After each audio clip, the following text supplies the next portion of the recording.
Hé, toi, petit! Oui, toi! Aujourd'hui, je te propose de prendre place dans la machine à remonter le temps, très très loin. Nous partons à la découverte de nos lointains ancêtres. Nous voilà arrivés dans la préhistoire. La préhistoire est une période qui démarre il y a plus de 4 millions d'années et s'achève il y a 3300 ans environ avec l'arrivée de l'écriture. Elle se répartit en deux grandes périodes. Le paléolithique, l'âge de la pierre taillée, et le néolithique, l'âge de la pierre polie. Tout au long de ces millénaires, nous verrons l'homme évoluer petit à petit, tant dans sa morphologie que dans sa manière de vivre. L'Australopithèque, ou Australopithecus, vécut en Afrique il y a 4,4 millions d'années et 1 million d'années. Il était assez petit, 1,30 m environ, de la taille d'un chimpanzé, était bipède, doté de bras plus longs que les nôtres, prouvant qu'il grimpait beaucoup aux arbres. Son habitat était la savane. C'était un omnivore qui se nourrissait de baies, de racines, de graines et de petits animaux. Il ne savait pas fabriquer d'outils et était donc peu évolué. Un exemple célèbre de fossile retrouvé relativement complet à 40%, celui de Lucie, âgée de 25 ans environ, qui devait mesurer 1,10 m et peser 30 kg, qui ne serait pas un ancêtre homo, mais plutôt une représentante d'une branche collatérale. L'Homo habilis vécut en Afrique de l'Est entre 2,3 millions d'années et 1,5 million d'années. Les premiers fossiles nous permettant de le découvrir furent trouvés en 1960 en Tanzanie. Cette espèce d'homo, homme, mesurait de 1,30 m à 1,40 m pour un poids de 35 à 45 kg pour les mâles, les femelles étant beaucoup plus petites.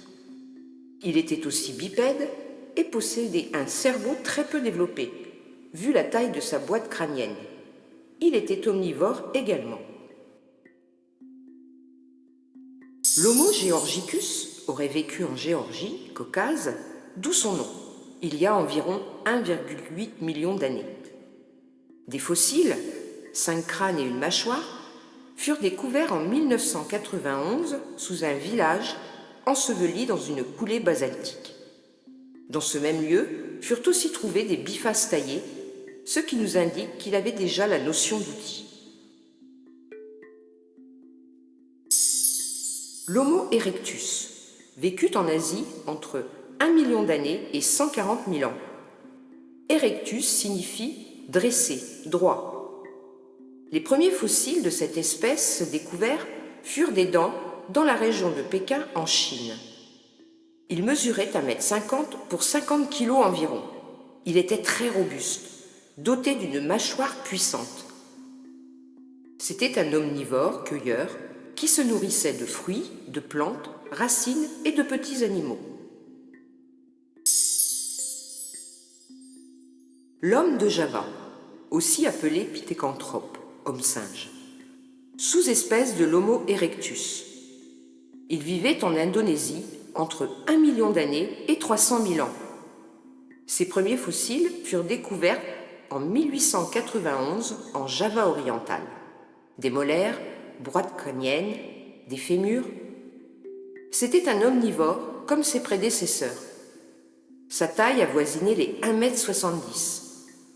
Malgré de nombreuses recherches, son mode de vie reste encore un mystère. L'Homo de Pékin doit son nom à un ensemble de fossiles de l'espèce Homo erectus découverts à partir de 1921 dans la grotte de Zhoukoudian, près de Pékin en Chine. Plus d'une centaine de fossiles y ont été trouvés, des dents, des crânes, des squelettes, mais aussi la présence d'habitations humaines dans des cavernes.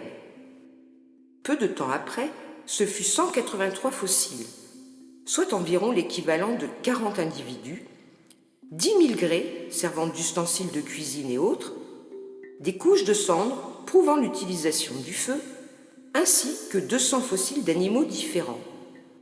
Cette espèce mesurait entre 1,50 m et 1,65 m pour un poids allant de 45 à 55 kg. Sa période de vie s'étend vraisemblablement de 780 000 ans à 300 000 ans. L'homme de Tautavel doit son nom aux fossiles retrouvés à Tautavel en France, dans les Pyrénées. Fossiles datés sur une période allant de 570 000 ans à 400 000 ans avant notre époque. Fossiles attribués à l'espèce Homo heidelbergensis. Les fossiles trouvés représentent environ 150 individus, ainsi qu'une multitude d'outils en pierre façonnés par l'homme, armes en pierre, etc. Des restes de rhinocéros, de chevaux, de bisons, de cerfs et de rennes, ainsi que de nombreux bifaces y furent retrouvés.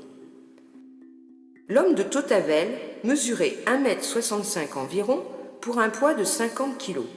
Il était très musclé, ce qui laisse à penser que la présence des premiers humains en France remonterait à plus de 500 000 ans.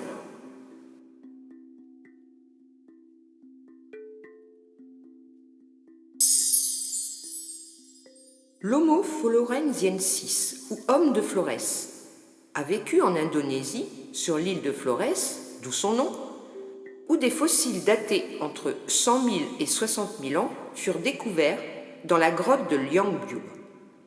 Il s'agissait des restes de 9 individus relativement complets: crâne, jambes, mains, pieds, colonne vertébrale, ainsi que des outils. Cette espèce était de très petite taille, entre 1 m et 1,10 m, et devait peser environ 25 kg. Sûrement une certaine forme de nanisme.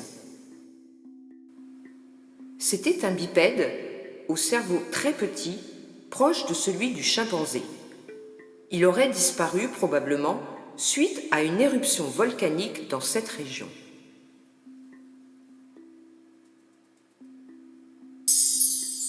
L'homme de Néandertal. Cet homme a vécu en Europe, en Asie centrale et au Moyen-Orient jusqu'à environ 30 000 ans avant notre époque. Ses premières traces fossiles seraient datées de 430 000 ans. Cet individu était très robuste et bien adapté aux variations climatiques. Cette espèce humaine était douée d'un certain développement culturel, comme l'attestent certaines découvertes archéologiques datées de moins de 30 000 ans, date probable de leur disparition. Le collage au brais de bouleau, vestiges de sépultures funéraires, outils travaillés. Il mesurait 1,65 m pour 90 kg et était doté d'une très grande force physique, avec un cerveau volumineux.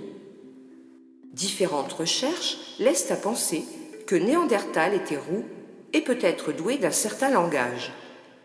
Ces outils étaient fabriqués en silex, de l'adhésif naturel en résine, des épieux en bois, des bijoux en os. C'étaient des artisans de la pierre et de grands chasseurs, dont l'alimentation était principalement la viande. Ils vivaient en groupe dans des cavernes. C'est aussi la naissance des premiers signes géométriques gravés dans la pierre, les premiers à utiliser les plantes pour avoir la couleur, l'ocre principalement, et ainsi teindre leur peau de bête leur servant de vêtements.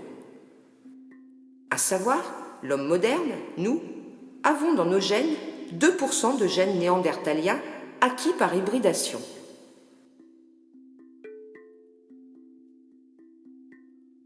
L'homme de Cro-Magnon, paléolithique supérieur, doit son nom aux fossiles retrouvés en France, en Dordogne dans une grotte. Sa période est datée de 45 000 ans à 12 000 ans avant la nôtre. 5 squelettes y furent découverts, 3 hommes, une femme et un nouveau-né. Contrairement à tous les hommes préhistoriques précédents, Cro-Magnon appartient à la même espèce que nous, ils sont nos ancêtres directs à part entière. Cro-Magnon était de très grande taille, entre 1,80 m et 1,90 m, et doté d'une très grande force musculaire. Il vivait à une époque très froide, et ses vêtements, des pantalons et des vestes en fourrure d'animaux, étaient cousus et avaient donc inventé les aiguilles en cornes ou os et les poinçons. Le fil n'existant pas, il se servait de fines lanières de cuir de bête, de crins de cheval ou de tendons d'animaux. Il se parait de bijoux faits d'os, de pierre, d'ivoire et de canines de cerf. Lors de fouilles, on a retrouvé des outils en abondance, faits d'éclats de pierre, d'os et de lames fines de pierre. Avec 1 kilo de silex, Cro-Magnon obtenait 8 mètres de tranchant.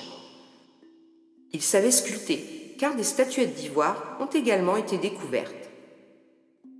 Afin de profiter de la lumière, mais aussi de la chaleur, il vivait en famille à l'entrée de grottes ou de cavernes. Et s'il n'y avait pas de cavité naturelle, il fabriquait son habitation. Celle-ci était en forme de cercle de 4 mètres minimum de diamètre, entourée de dalles de calcaire, son toit étant fait de défenses de mammouth recouvertes de peau de bête. C'était un chasseur-cueilleur qui vivait de chasse, de pêche et de cueillette de végétaux. Il enterrait ses morts, il maîtrisait le feu et pratiquait l'art, comme l'attestent toutes les peintures rupestres retrouvées dans de nombreuses grottes.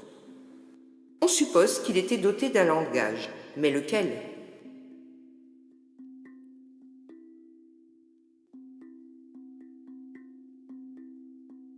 Après la découverte de l'écriture en Mésopotamie il y a 3300 ans environ, la préhistoire prend donc fin et nous entrons dans une nouvelle période, l'histoire, dont nous faisons toujours partie à l'heure actuelle. Ainsi prend fin notre voyage à la découverte de nos ancêtres. Je te dis à bientôt, petit.